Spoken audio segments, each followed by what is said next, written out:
2018年12月31日，跨年夜，全中国的人都在倒数，等着新年钟声敲响。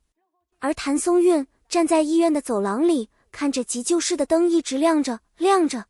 那一夜，他的妈妈被一辆酒后驾车的司机撞倒，肇事者逃跑了。20多天的抢救，无数次手术，最终他还是没能留住妈妈。2019年1月，那个从小就在台前幕后积累了14年经验的女孩，独自面对着人生最黑暗的时刻。那一年，她才28岁。今天我要讲的就是这个女孩的故事。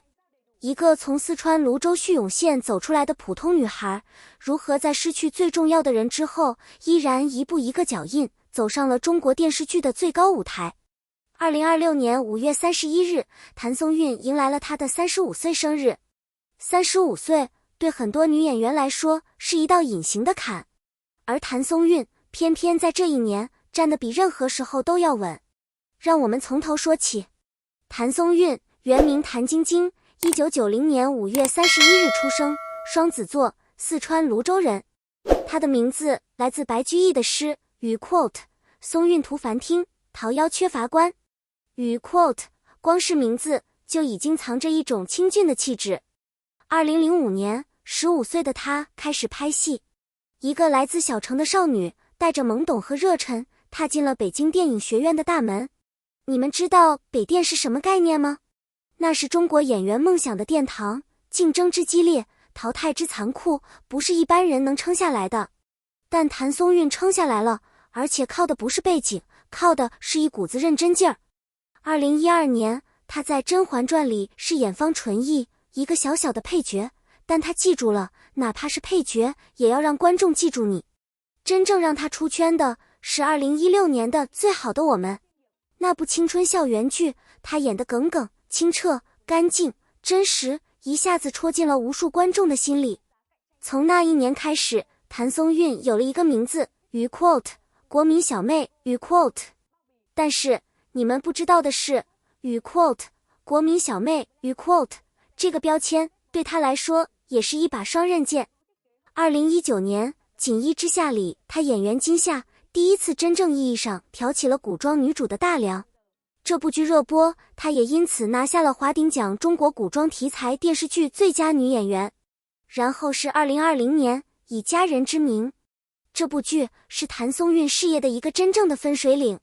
她演李尖尖，那个又闹腾又暖心，让人又爱又恨的小姑娘。剧还没播完，弹幕里就全是与 quote 这个女孩怎么这么真实与 quote。 她凭借这部剧入围第27届上海电视节白玉兰奖女主角提名，并荣获网影盛典年度最佳剧集女演员。同一年，那场失去妈妈的官司终于开庭，她没有选择沉默，而是公开站出来为妈妈争取公道。那个时候，我不知道有多少人看到那条新闻会停下来想一想，这个笑得那么灿烂的女孩心里究竟藏着多重的东西。如果你也觉得这样一个演员值得被更多人知道，记得点个赞，让更多人看到这个故事。时间来到2024年7月2日，你比星光美丽在湖南卫视开播，和徐凯搭档，讲的是一个北漂女孩不甘内卷，辞职创业的故事。播出第一天，收视率就破了1，然后是1周、2周，不到1个月，全网播放量累计突破7.36亿。谭松韵不只是演了角色，她还亲自为这部剧演唱了片尾曲《借》和插曲《爱比星光美丽》。很多观众说，这才发现原来她的声音也这么好听。但事情远没有这么简单。2024年11月，蜀锦人家播出。这是一部以唐代蜀锦为背景的古装大女主剧，她演技英英，一个仗义、聪明、毒舌，为家族传承拼尽一切的女孩。剧情获得了不少好评，文化底蕴扎实，蜀锦非遗元素惊艳，节奏紧凑，台词有古韵。但与此同时，也有一批声音出现了。有人说，谭松韵已经过了演古偶的年龄了。有人说，柔光滤镜开得太大，质感太差。还有人说，她越来越与 quote 模式化与 quote 了。这些声音刺不刺耳？我相信她听到了。而她的回答不是在微博上发一条意味深长的文字，也不是让工作室出来澄清。他的回答是一部新剧。2025年12月27日，逍遥开播。这一次，他一个人饰演3个截然不同的角色：生性洒脱的少女逍遥，端庄单纯的宁安公主，沉稳霸气的龙主。3种气质，3种神态，3种声线。观众傻眼了，弹幕里飘满了鱼 quote， 我没想到鱼 quote， 鱼 quote， 他怎么做到的鱼 quote， 鱼 quote， 逍遥真的太灵了鱼 quote。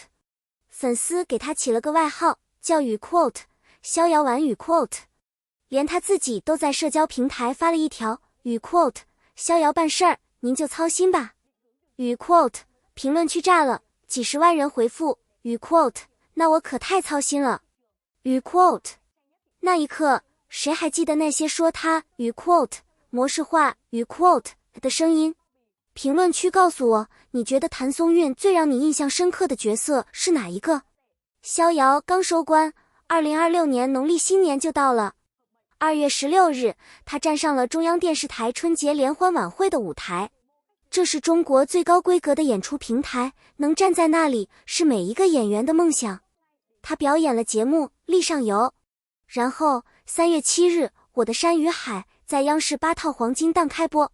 这部剧改编自茅盾文学奖提名作家梁晓声的原著，讲述了一个来自贵州西南山区的鱼 quote 70后鱼 quote 女孩方婉辗转来到深圳，凭借不懈努力完成蜕变的故事。开播后，收视率峰值突破 2.7%， 平均破 2.2%， 稳居全国同时段榜首。全网话题阅读量突破10亿。是的，10亿。当然，也有批评的声音，有人说剧情设计不够真实，有人说他的表演依然过于鱼 quote 乖巧鱼 quote。 但你们知道吗？这才是最有意思的地方。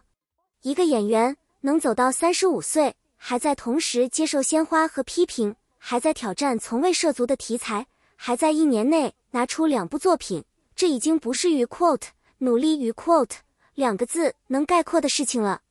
这是一种执念。他曾经说过，希望有一天观众看到鱼 quote 谭松韵主演鱼 quote 这几个字，就会想去看这部剧。不是因为题材，不是因为对手演员，而仅仅是因为是他。35岁的谭松韵离那个目标越来越近了。他从15岁走到35岁，走了整整20年。在这20年里，他演过少女，演过职场女性，演过古装大女主，演过奇幻仙侠。他失去过妈妈，打过官司，被人质疑过，被人喜爱过。但有一件事从来没有变过，就是他每次出现在镜头前那股认真劲儿，那股子不管结果怎样，我都要做到最好的劲儿。2026年5月31日，松果们用一份鱼 quote 限量版蓝色浪漫生日礼物鱼 quote 迎来了他的35岁。蓝色是他今年最喜欢的颜色，礼物是粉丝们的心意。谭松韵说，他希望自己是一个让观众愿意为了鱼 quote 他主演鱼 quote 这3个字走进电影院的演员。35岁，他在路上，而我们也在路上。好了，今天的故事就讲到这里。如果你也是谭松韵的松果，如果你也被这个认真的双子座女孩打动过，就在评论区留下你最喜欢她的哪部作品吧。别忘了点赞、订阅，我们下期见。